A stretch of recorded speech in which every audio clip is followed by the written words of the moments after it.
Offiziell möchten sich jetzt natürlich auch die Ursprungbuben, das sagt der Martin, noch bedanken. Aber zuerst bedanke ich mich einmal bei den Mann, dass sie auffahren und spielen.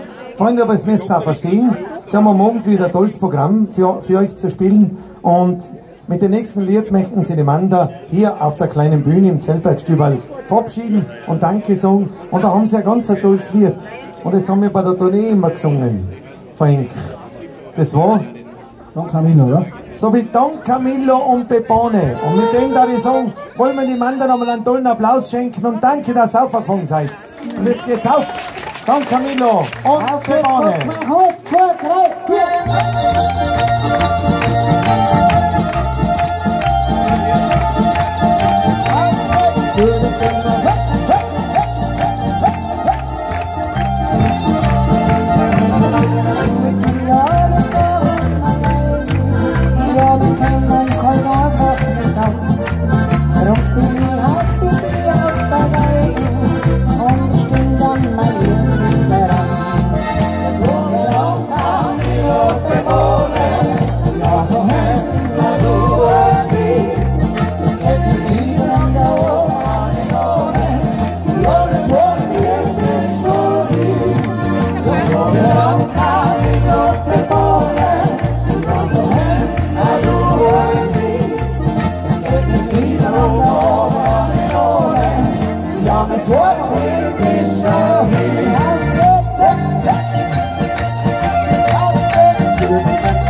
Oder bis nachts. Verrennt's Gott tausendmal. Einen tollen Applaus für die Ursprungbuben.